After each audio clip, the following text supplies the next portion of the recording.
नमस्कार।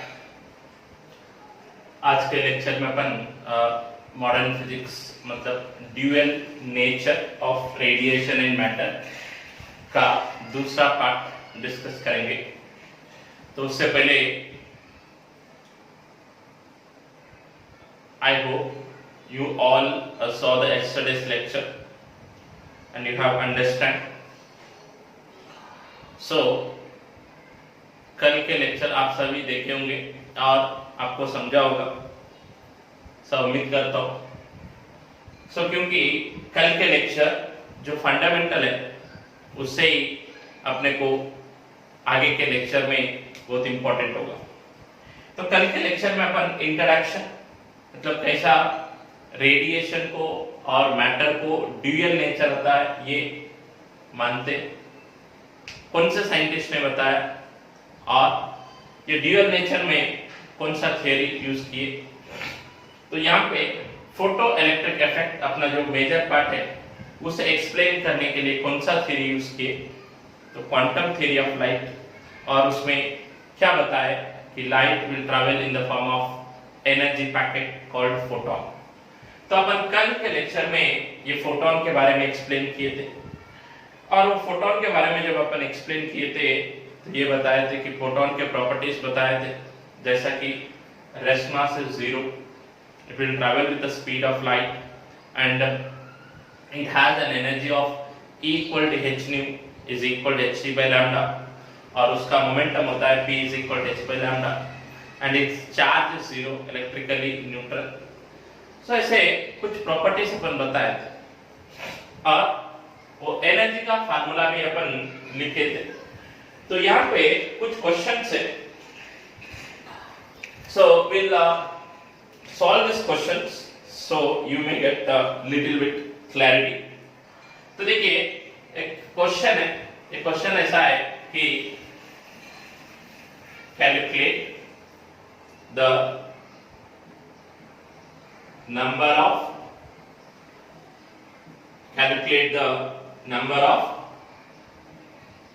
photons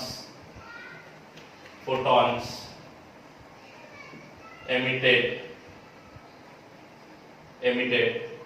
in 10 hours by a 60 watt sodium lamp. 60 watt sodium lamp, यहाँ पे इसका वेवलेंथ दिया गया 6200 एंगस्ट्रम्स। ये देखिए क्या है,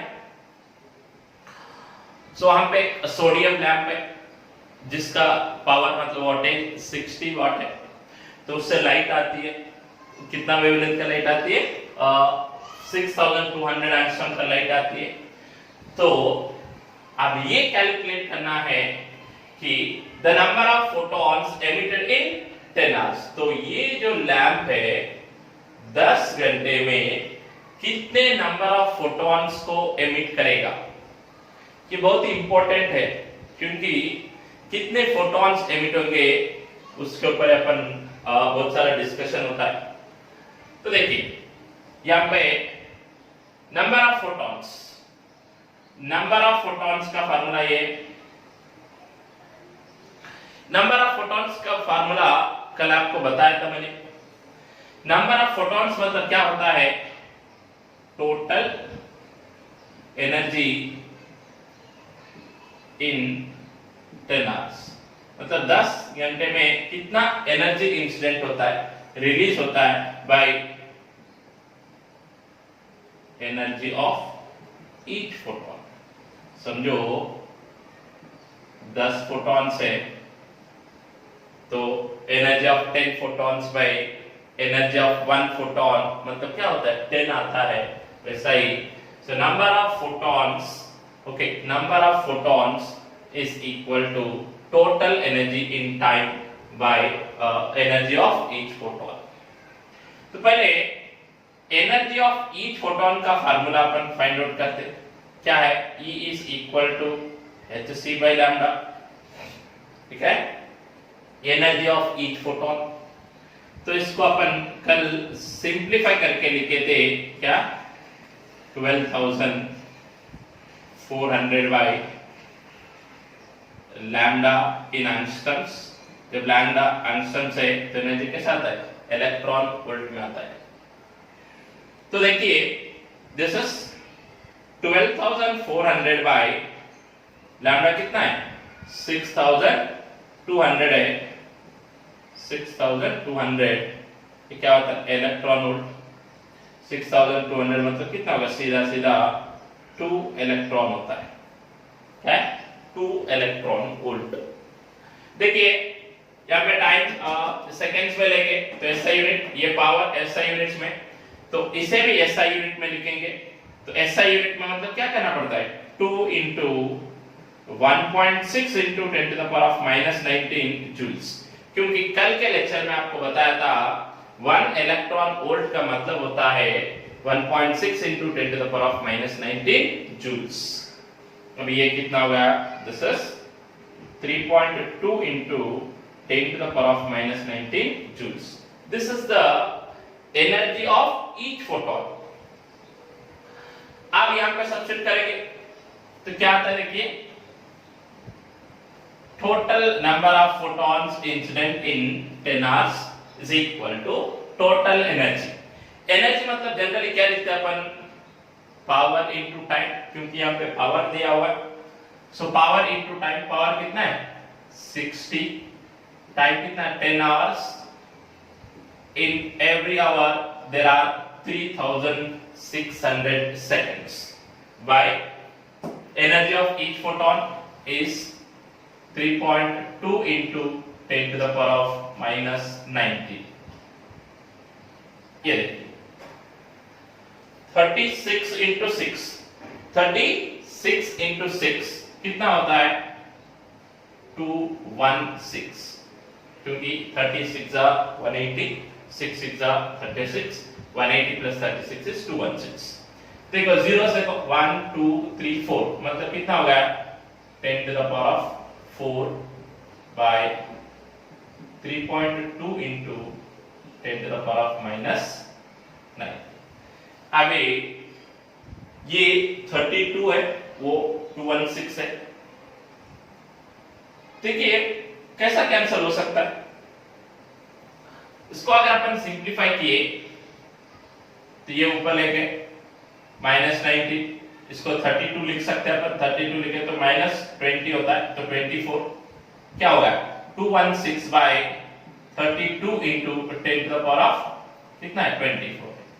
216 by 32 देखो 36 जा फिर से 180, 2 6 जा 12 मतलब 192, 7 तो नहीं जा सकता है, तो 6 पॉइंट कितना 192 मतलब 24 बच गया, तो 240 होता है। 240 मतलब approximately so we can write it is 240 मतलब approximately 7, so 6.7 into 10 to the power of 24 photons will emit in 10 hours।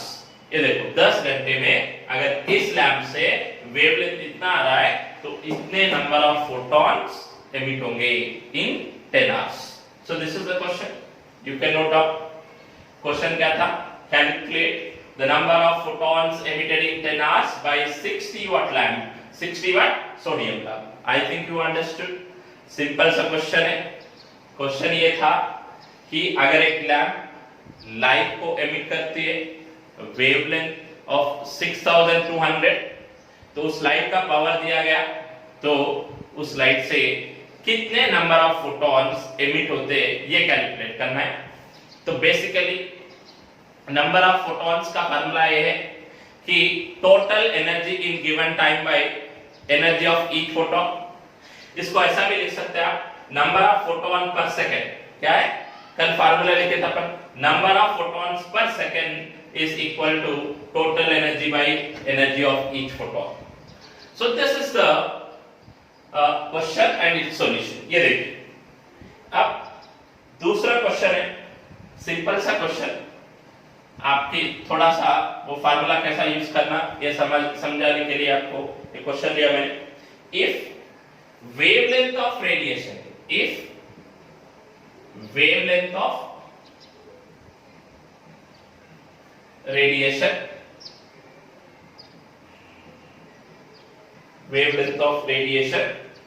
is 4000 angstrom, then the energy of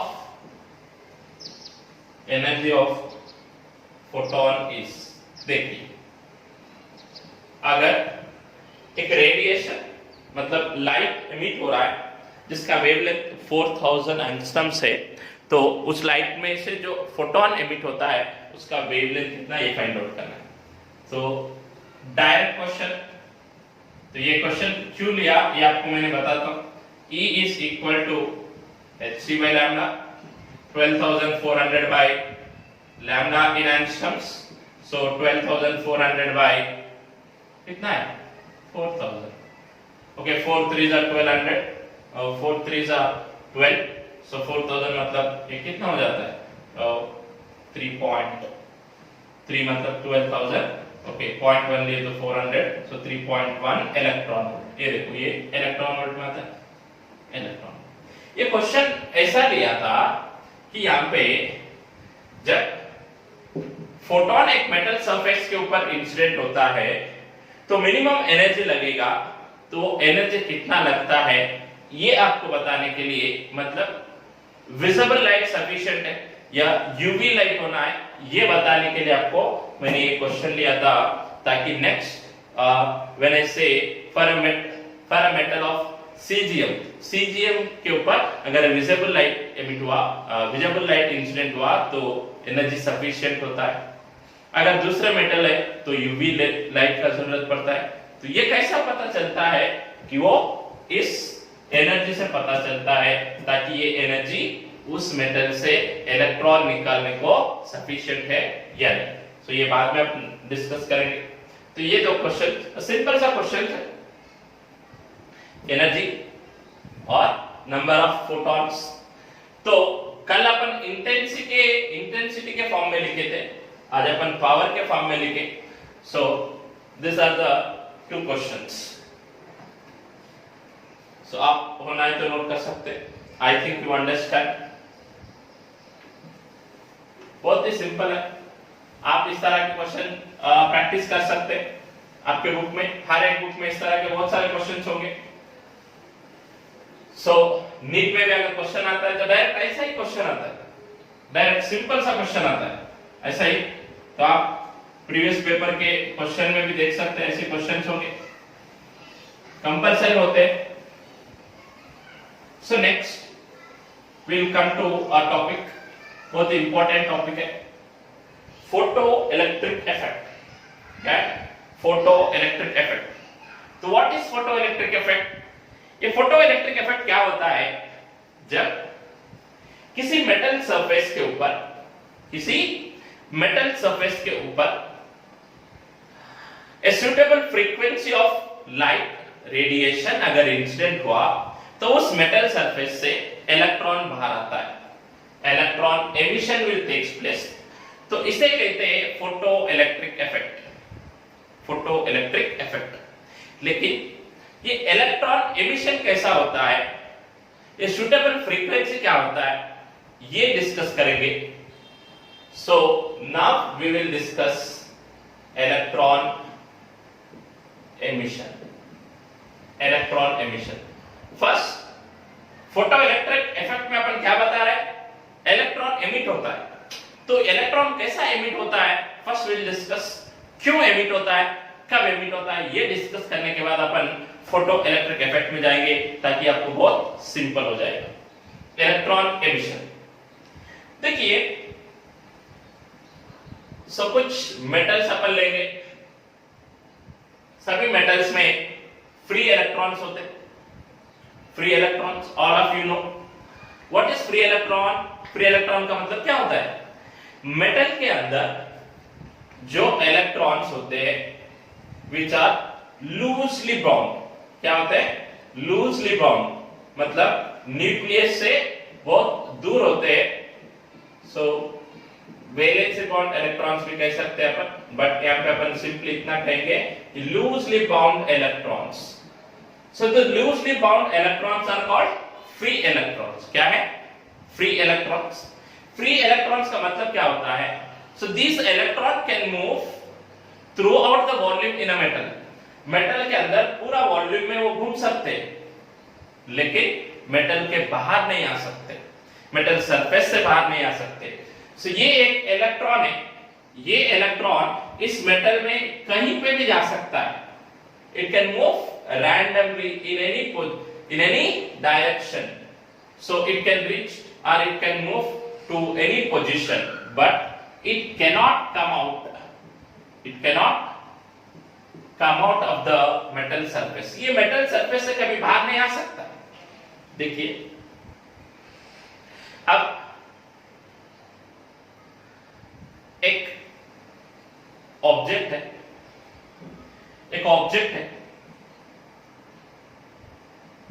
it is placed on the rough horizontal surface। ये देखो, ये जब object है ये rough horizontal surface पर कैसा है? रेस्ट में। तो ये तब तक मूव नहीं होता है जब तक इसके ऊपर आप मिनिमम फोर्स लगाएंगे। Is it? मतलब ये मूव होने के लिए अपने को मिनिमम फोर्स चाहिए। क्या चाहिए? मिनिमम फोर्स चाहिए। जब अपन मिनिमम फोर्स देंगे तो वो मूव होता है। अगर फोर्स मिनिमम से ज्यादा देंगे so it will move with some velocity, मतलब एक्सेलरेट हो सकता है। तो यहां पे देखिए सिमिलरली जब एक इलेक्ट्रॉन है वो मूव हो रहा है मेटल के अंदर थ्रू आउट द वॉल्यूम, लेकिन बाहर नहीं आ रहा है। अगर वो बाहर आना चाहता है तो क्या होता है? Suppose this electron is wants to come out। क्या होता है? wants to come out from the metal surface। तो सिंपली ये जब इलेक्ट्रॉन बाहर आना चाहता है तो electron is negatively charge. Electron थोड़ा जब बाहर आएगा तो ये मेटल पॉजिटिव चार्ज बन जाता है। जब इलेक्ट्रॉन ये बाहर आ जाता है ऐसा तो ये पॉजिटिव चार्ज बनता है। So now there will be a coulomb attractive force. तो ये कूलम्ब अट्रैक्टिव फोर्स से फिर ये इलेक्ट्रॉन को मेटल के तरफ बॉन्ड कर देता है ताकि electron does not come out. तो यहां पे ये इलेक्ट्रॉन के बारे में कुछ ये है, कुछ एक्सपेरिमेंट्स है, कुछ अपने को पता होना चाहिए, very important.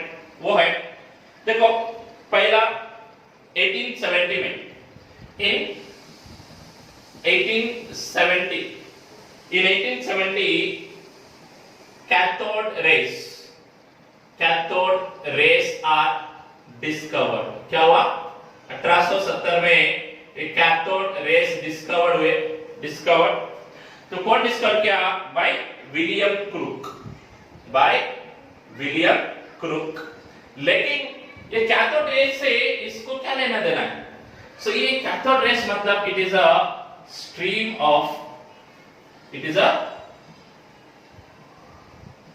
Stream of negative charge. ये कैथोड रे का मतलब होता है ये एक स्ट्रीम ऑफ नेगेटिव चार्ज। तो इसके बाद जब जे थॉमसन ने इलेक्ट्रॉन को डिस्कवर किया इन 1897 electron is discovered by J.J. Thomson। लेकिन इन्होंने इलेक्ट्रॉन का चार्ज नहीं बताया। उन्होंने क्या बताया? स्पेसिफिक चार्ज बताया। और वो स्पेसिफिक चार्ज कितना है? 1.76 into 10 to the power of 11 coulomb per kilogram. इन्होंने इतना बता पाया। क्या बता पाया? When this cathode rays is nothing but a stream of negative charges। तो वो नेगेटिव चार्ज जो है वो इलेक्ट्रॉन होता है और उसका जो स्पेसिफिक चार्ज है मतलब चार्ज में मास है 1.76 into 10 to the power of 11। तो बाद में इन 1913 में मिलिकन ऑयल ड्रॉप एक्सपेरिमेंट हुआ। कौन सा? Millikan oil drop experiment. It is a very important experiment, इससे बहुत सारे क्वेश्चंस सॉल्व हो गए। तो इस मिलिकन ऑयल ड्रॉप एक्सपेरिमेंट से इन्होंने इलेक्ट्रॉन का चार्ज बताया, वो कितना 1.602 into 10 to the power of minus 19 coulomb. अपन 1.6 लेते, 1.602 into 10 to the power of minus 19 coulomb. इससे दो क्वेश्चन सॉल्व हो गए, एक तो चार्ज ऑफ इलेक्ट्रॉन और दूसरा मास ऑफ इलेक्ट्रॉन, दोनों पता चल गए। सो ये होता है इलेक्ट्रॉन। तब ये इलेक्ट्रॉन क्या होता है? सो इलेक्ट्रॉन एक पार्टिकल है which is inside the atom. Electron का होता है इनसाइड एटम होता है, so which is revolve around the nucleus. तो मेटल्स में फ्री इलेक्ट्रॉन्स होते हैं, अभी बताया मैंने आपको। मेटल्स में जब फ्री इलेक्ट्रॉन्स होते हैं, they can move through out the volume, they can move through out the volume, but they can not come out from the metal surface.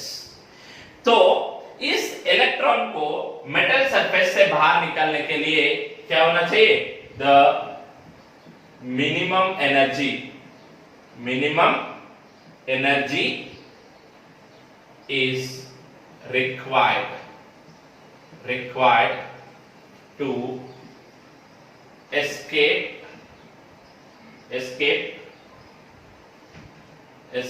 an electron from metal surface। ये देखो क्या है, अब ये एक metal surface है, तो इस मेटल सरफेस से अपने को एक इलेक्ट्रॉन अगर निकालना है तो वो खुद ब खुद बाहर नहीं आ सकता है। तो इस इलेक्ट्रॉन को मुझे बाहर निकालना है तो कुछ मिनिमम एनर्जी देना पड़ेगा। सो द मिनिमम एनर्जी देना पड़ेगा। तो ये मिनिमम एनर्जी क्या होता है? The minimum energy is called work function of a metal, work function of metal. तो मतलब ये मिनिमम एनर्जी कितना होता है? It depends on metal, nature of metal. मतलब हर एक मेटल को अलग अलग एनर्जी का जरूरत होता है। मतलब देखिए, अब मैंने मिनिमम एनर्जी अगर दिया, so when I given a minimum energy to a electron, तो तब वो इलेक्ट्रॉन मेटल सरफेस से बाहर आ जाता है। तो वो मिनिमम एनर्जी को कहते हैं वर्क फंक्शन ऑफ मेटल। अगर एक इलेक्ट्रॉन को अपन इतना मिनिमम एनर्जी मतलब वर्क फंक्शन इतना एनर्जी अगर दिए, तो वो इलेक्ट्रॉन मेटल सरफेस से बाहर आता है। तो यहाँ पे कुछ मेटल से हर मेटल को मिनिमम एनर्जी लगता है, तो आपको मैंने मिनिमम एनर्जी मतलब वर्क फंक्शन, इसको पाई से डिनोट करते इन इलेक्ट्रॉन वोल्ट्स दूंगा। तो देखिए किसका मिनिमम है और किसका मैक्सिमम है। So what are the energies are required. देखो फर्स्ट मेटल है सीजियम, सबसे कम होता है, कितना है 2.14 electron volt.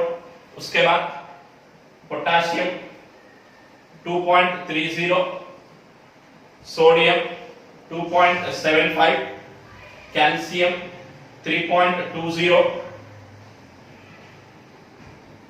4.17, lead 4.25, aluminium 4.28, mercury 4.49। ऐसे कुछ मेटल्स है, मैं आपको ये वैल्यूज दे दूंगा, आप ये वैल्यूज नोट करके रखना ताकि अपने को कभी कभी सिंपल क्वेश्चन आ सकता है इसके ऊपर, ताकि आपको इजी हो जाए। सो निकल 5.15 और प्लैटिनम इज 5.65। ये देखो ये मेटल्स के वर्क फंक्शंस है। वर्क फंक्शन मतलब सीजीएम से अपने को अगर एक इलेक्ट्रॉन निकालना है तो मिनिमम एनर्जी कितना लगेगा 2.14 इलेक्ट्रॉन वोल्ट, ये मिनिमम है। अगर वो प्लैटिनम से निकालना है तो कितना लगेगा 5.65 इलेक्ट्रॉन वोल्ट, इतना एनर्जी लगेगा। मतलब अगर आपने को ये इलेक्ट्रॉन एमिशन होना है, what is the electron emission? Electron emission means the emission of electron from the metal surface when the minimum amount of energy is given to the electron. So जब electron को अपन minimum amount of energy देंगे तो वो electron बाहर आता है, उसे कहते हैं इलेक्ट्रॉन एमिशन। तो ये मिनिमम एनर्जी कितना होना है? Again it depends on nature of metal.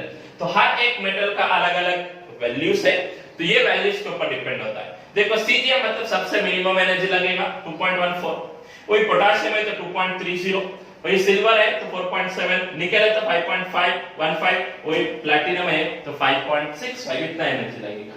तो इसका मतलब है कि अगर इलेक्ट्रॉन एमिशन ये प्रोसेस अपने को करना है तो कौन सा प्रेफर करेंगे, सीजीएम। तो ऐसा क्वेश्चन होता है। सो which metal is preferred for electron emission or photoelectric effect? Which metal is preferred? Cesium, because it has least work function. It requires least energy to emit the electrons. ये कुछ metals है, लेकिन अब question ये है कि ठीक है अपन एनर्जी देंगे, इलेक्ट्रॉन बाहर, लेकिन एनर्जी कैसा देते हैं, the additional energy कैसे देंगे? So there are some processes through which we can give the energy to the electron such that it can come out from the metal surface. तो यहाँ पे कुछ प्रोसेस है,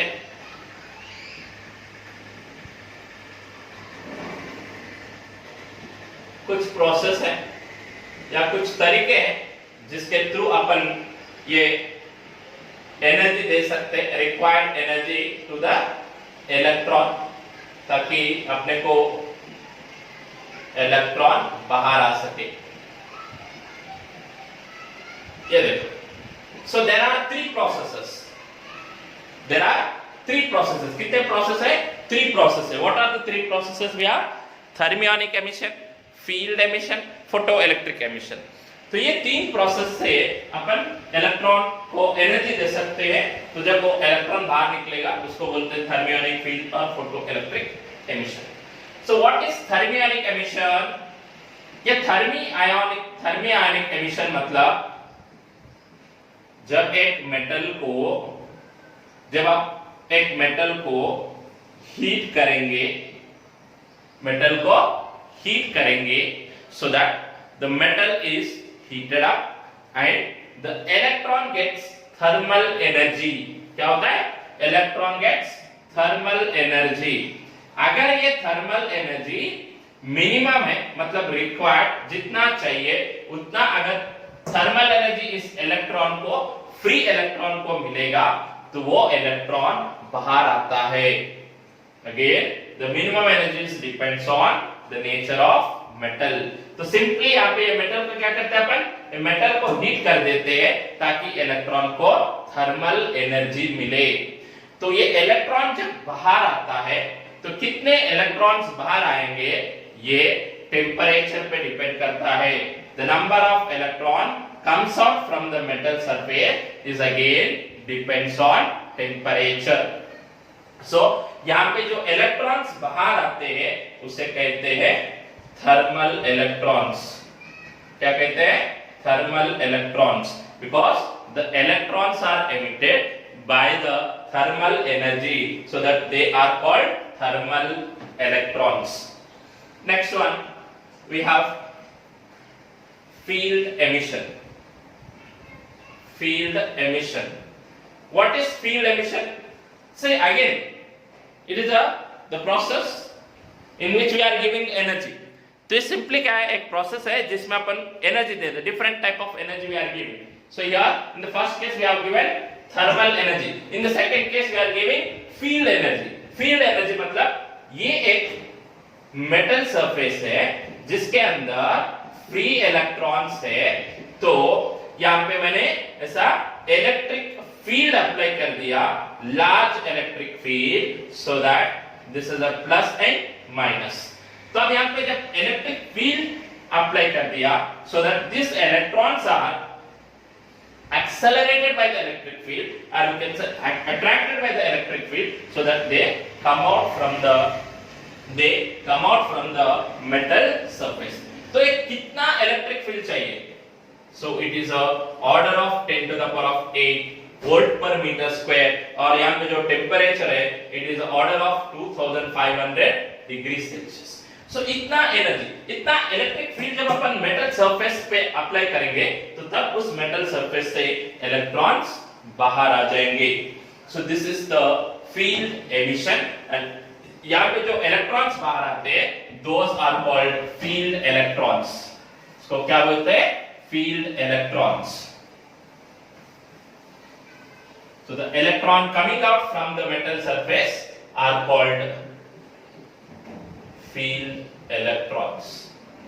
और जो तीसरा प्रोसेस है it is photoelectric emission, which is the very important for this topic, photoelectric emission। इसके बारे में अपन डिस्कस करते हैं ड्यूअल नेचर में। तो ये photoelectric emission मतलब क्या होता है? when suitable frequency of radiation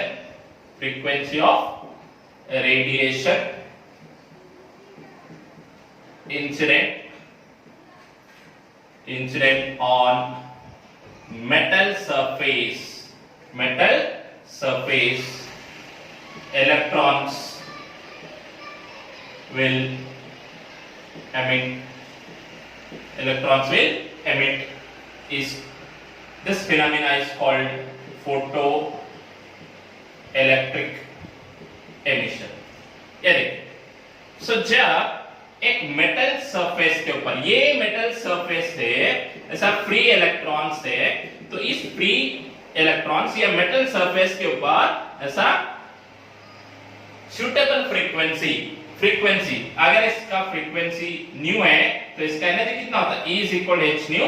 सो इतना एनर्जी वाला जब लाइट या रेडिएशन इंसिडेंट होता है, तो radiation is nothing but packet of energy, photon. जब एक फोटोन एक इलेक्ट्रॉन के ऊपर इंसिडेंट होता है, the photon will gives the total energy and momentum to the electrons। अब यहाँ पे क्या होता है? पूरा एनर्जी और मोमेंटम ट्रांसफर हो जाता है, तो तब इस इलेक्ट्रॉन को मिनिमम एनर्जी अगर मिलेगा, इसलिए अपन सुटेबल फ्रीक्वेंसी कहे।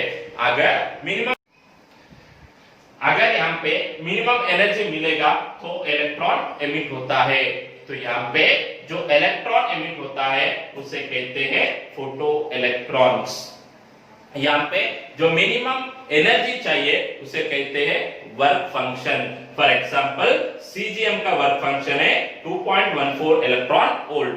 इससे कम एनर्जी वाला अगर लाइट इंसिडेंट होगा तो वो कभी इलेक्ट्रॉन एमिट नहीं कर सकता है। तो यहाँ पे जो भी मिनिमम फ्रीक्वेंसी होते हैं उसे कहते हैं थ्रेशोल्ड फ्रीक्वेंसी।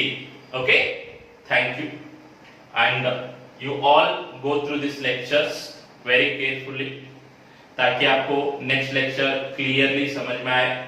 आई होप ये कल का लेक्चर और आज का लेक्चर आपको समझा समानता।